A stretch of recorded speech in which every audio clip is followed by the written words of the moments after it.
what would you say from your experience, from everybody that you've helped, the ones that have succeeded and the ones that have failed, what would you say are the types of personas or the type of people that would do best from hiring virtually? With the exception of your specialist services like your doctors, nurses, lawyers, to some degree your bookkeeper and your accountant, those are not positions that you want to hire out virtually.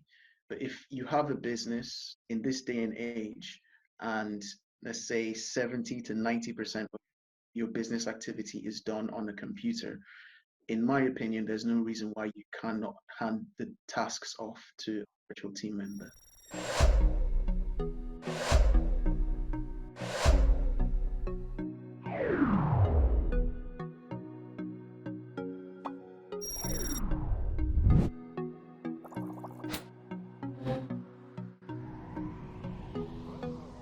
Boost Hospitality Podcast. My name is Mark Simpson. I'm the founder of Boostly, and we are in season 7, episode 7.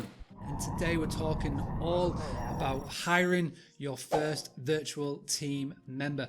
I invited on Tega, who has been helping small business owners, solopreneurs for the past few years now figure out where in their business they need help, and he helps people by then hiring team members from all over the world, and then he helps manage the whole process. Him and his team do a fantastic job, and I wanted to get him on this show because we wanted to scale back what exactly is a virtual team member or virtual assistant, the pros and cons of doing it, which type of business owner should be looking to outsource, and exactly what it is that short stay accommodation owners need to be looking at. We talk about social media, we talk about McDonald's, we talk about Big Mac, we talk about SOP, and we've got loads of really cool tactics and tips for you in this.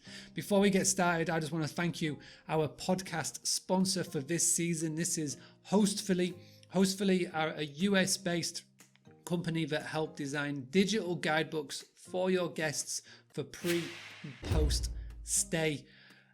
I have been on Hostfully for a while, and the guests that we use at the Granary have commented on how good the guest guidebooks are, not only for our own family business, but Boostly Academy members such as Paula Butler use it for her business, Cockington Cottages, and again their guests are commenting on the guidebooks on arrival. Really recommend that you check out Hostfully. Go to hostfully.com. If you go to hostfully.com, you can check out right now. If you go and put in Boostly2M in the coupon code, you'll get 2 months free of their premium service. But what I love most is you can get started today for free for one guidebook. So go and check it out.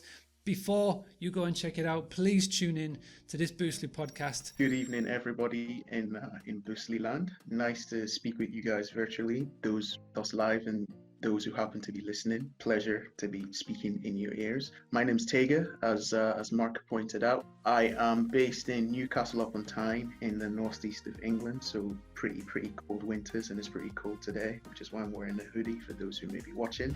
And my business is helping self-employed entrepreneurs go from being self-employed to actually having a business by leveraging the power of outsourcing and systemization. From all of the self-employed business owners that you chat to, Tega, what is the one mistake that you see people make time and time again when it comes to the running of their business? The one mistake that I notice time and time again is the fact that people don't tend to treat their business like a business. They tend to treat their business more like a hobby than a business. If you look at someone who's successful from the outset, I can almost guarantee, I can't guarantee it because obviously I wasn't there when they started their business, but from the outset, I can almost guarantee they would have started and acted like they were running a business and not a hobby. Let's just delve right back to the start. And when somebody says virtual assistant, what does that mean? When I say a virtual assistant, I refer to someone who is helping you run your business,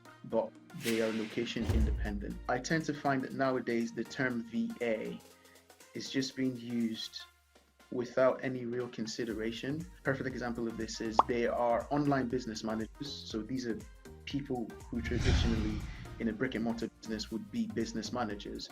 The only difference is they're working online. but rather than call themselves online business managers, they call themselves VAs. Because they call themselves VAs, and in reality, they're online business managers, they charge online business manager prices. So when you say to someone you need to get a VA, in the traditional sense of the virtual assistant and not an online business manager, because they know so many people that are online business managers that use the term online business managers and VAs interchangeably, they're usually put off because the fees are quite high. Traditionally, whenever you say virtual assistant, people tend to associate that with low-level work. But from what I've done and the people that I've helped, the key mindset shift that I tend to make people adopt is the fact that if you are running a business and you are going to get a virtual assistant, it's better to think of them and treat them as a virtual team member than just a virtual assistant. What would be the pros and cons, in your opinion? Let's go through the pros first of hiring somebody that would be virtual instead of somebody sat with you in the office. Right out the gate, the pros of doing it virtually is you instantly, by doing it virtually, negate any tax responsibility that you have for that person.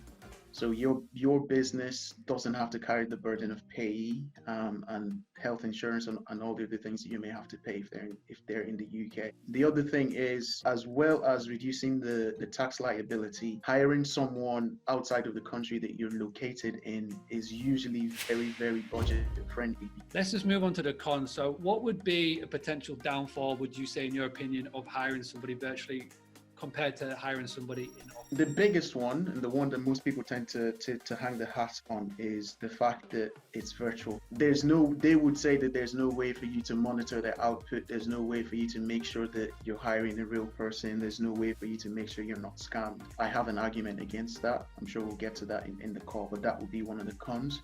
And then another one is, because it's virtual, if you don't know how to manage people, just the mere fact that they are virtual, that would actually throw a kink in your plans because you don't know how to manage people, that then filters into everything else that has to happen in the business or about the business. What would you say, from your experience, from everybody that you've helped, the ones that have succeeded and the ones that failed, what would you say are the types of personas or the type of people that would do best from hiring virtually? With the exception of your specialist services like your doctors, nurses, lawyers, to some degree your bookkeeper and your accountant, those are not positions that you want to hire out virtually.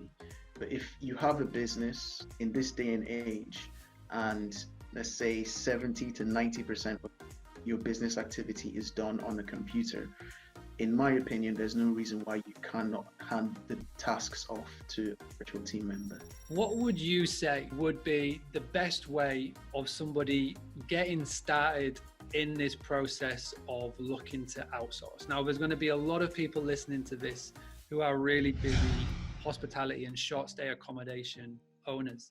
They're trying to do everything themselves. Now, you know, we're not going to say go and outsource your ironing, you know, because there's some things that you need to do and there's some things that you don't need to do. But have you got a sort of a foolproof way? Have you got like a little checklist system that you can just sort of quickly walk people through on how they can go about discovering what tasks they don't need to be doing to be running their business? I have an elaborate way and I have a not so elaborate way. Let me go over the not so elaborate way. The not so elaborate way is, if there's something in your business that you're doing that you don't like doing, I can almost guarantee you again that if you go on the internet, you'll find someone that's willing to do that for you for a price.